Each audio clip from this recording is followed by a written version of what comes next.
3.3 Libby Ferguson.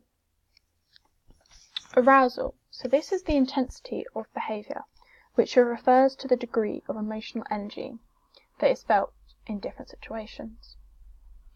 There are two types of arousal. There's the cognitive and psychological arousal, which relates to the mind and helps to increase an athlete's attention. So for example, if an archer had high levels of cognitive arousal, it would help to aid them during a game, as they'd be able to focus on the target rather than any distractions. This could be the crowds / spectators. Then there's somatic and physiological arousal. So this relates to the changing states of the body, so your heart rate, blood pressure, breathing rate, etc. So both of these types of arousal, they both help to get the body into a state of alertness, and this helps to get the body ready for exercise. For example, if a football player has high somatic arousal, so this is where the heart rate or breathing rate is increased. So if the football player's heart rate and breathing rate before the game starts to increase, then their body will already be pumping around oxygenated blood. So it will be going around the body towards the working muscles, so that the working muscles can then, so aerobic respiration can then take place in the muscles. So this will be producing energy, which will then mean the muscles won't tire during the game, so the athlete will be able to play the whole game. 3 theories for arousal. The first is the drive theory.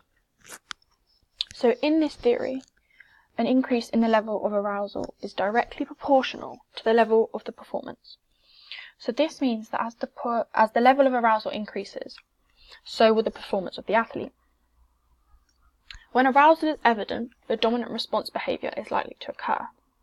So the dominant response is the motor program that is already learned and will usually become evident when arousal is raised. So this suggests that the more the athlete knows a skill, the higher the impact the arousal will have on it, causing performance to either increase or decrease, depending on the level of the performer.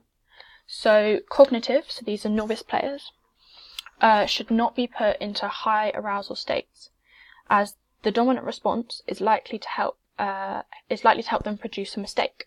So for example, in tennis, if a beginner played at Wimbledon, then they may make mistakes as they don't have a high skill level, so therefore their performance levels won't increase. So on the other hand, if a higher arousal levels, they will benefit an expert, as their dominant responses will be better as their skill level is higher. However, this theory doesn't explain why experts get skills wrong during games. So for example, in the English national men's football team had a supposed curse as they weren't able to win on penalties. Now this theory suggests that when you have high levels of arousal due to the dominant response, your performance levels will increase, which would suggest that the team would score their penalties. However, this isn't true. So this leads me on to the next theory, which is the inverted U theory. So in the inverted U theory, this theory suggests that when an athlete is at their optimum state of arousal, then their performance levels will be at their best too. It also shows that if the athlete's arousal is either too high or too low, then their performance levels won't be as high, which will impact their sport. So for example, if a netball player is under-aroused, then their attention may wander and focus on the crowd rather than the game.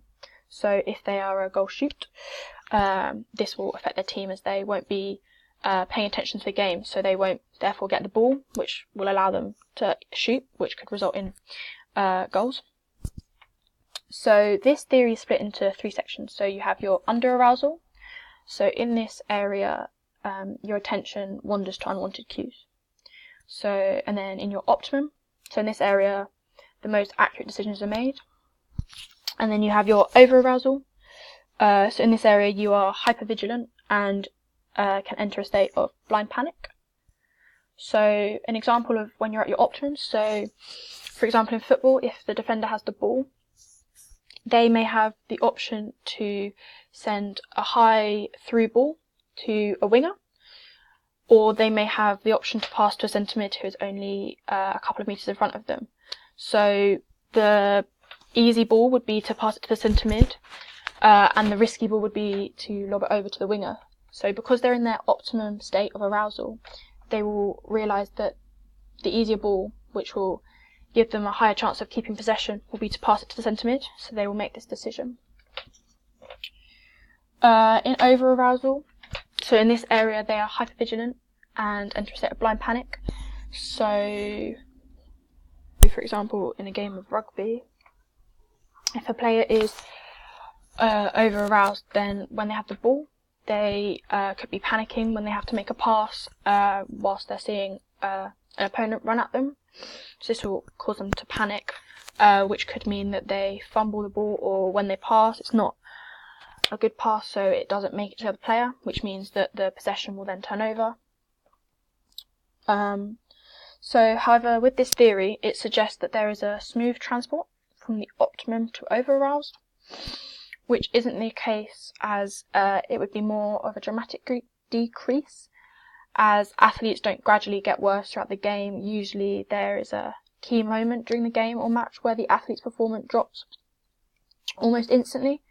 So this leads on to the catastrophe theory. So unlike the inverted U theory, this theory suggests that once you've gone past the optimum, there is a catastrophic decrease in performance levels. So an example of this would be in rugby. So when a player gets sin-binned, their performance levels will drop as they've just been punished.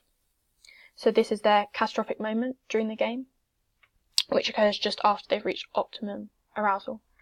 So once they've had this dramatic decrease, they are then able to, their performance levels will either carry on decreasing, or their performance levels may increase back up, but however it won't reach its optimum point of performance straight away. It will gradually get back up, as you can see at point D on the graph.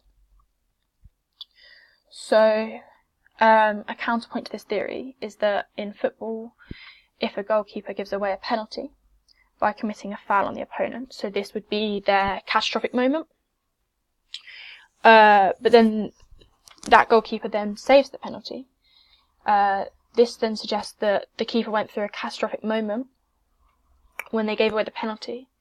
However, their performance would have increased as soon as they saved the penalty, and they will be on a high, and their confidence in themselves will increase. So this could boost their performance back to their optimum. This then leads me on to anxiety. So anxiety, it's a negative experience of stress, and it's caused by worry or apprehension. This is perhaps due to the fear of failing in a competitive situation. So anxiety can be tested by the SCAT test, so that stands for Sport Competition Anxiety Test. There are two forms of anxiety. The first is cognitive anxiety. So this is about your thought process. This occurs prior to a game or event. So if you have a game on a Friday, for example, you may start to feel cognitive anxiety a couple of days before Friday. And then you also have somatic anxiety. So this is the physical components, and it's usually triggered by cognitive anxiety. This form of anxiety usually occurs right before an event is about to begin, so such as kick-off of a final of, for example, the Champions League. As well as these forms of anxiety, you also have the second dimension, which is about the stability of the anxiety. This also has two forms. So the first is trait anxiety. So this is part of a person's personality, and it's relatively stable, and it also helps to determine the degree of the state anxiety. So state anxiety, this is determined by a situation. It's worry or fear that is experienced due to a competitive situation. So with trait anxiety, regardless of the situation, if the trait anxiety of an individual is high, they will have high levels of anxiety. This means that if a footballer has high trait anxiety, they will feel a high level of anxiety if they were to take a penalty. This means players like this may not take penalties as their anxiety may be too high. This may make them feel highly anxious throughout the game, as trait anxiety is stable, so it won't change depending on the situation they're in. However, it could be worse during the penalty. Anxiety can cause a performer to start having doubts about their ability, so this is cognitive anxiety. This will decrease their confidence, meaning they're more likely to believe that they're going to lose. If they then start to believe that they're going to lose, then it's more likely that it will happen, as the athlete will be only focusing on the thought that they're going to lose, rather than focusing on the game. So for example, in a game of rugby, the scrum half may start to believe that they aren't good at using their weaker hand for passing, when in reality they can pass it off totally fine. When they start to believe this, it could lead to their passing actually not being very good, which could result in their team losing the ball, and possession will get turned over to the opposition, as that player could always be the person to give the ball away to the other team, and the other team may use this as a counter-attack to score a try.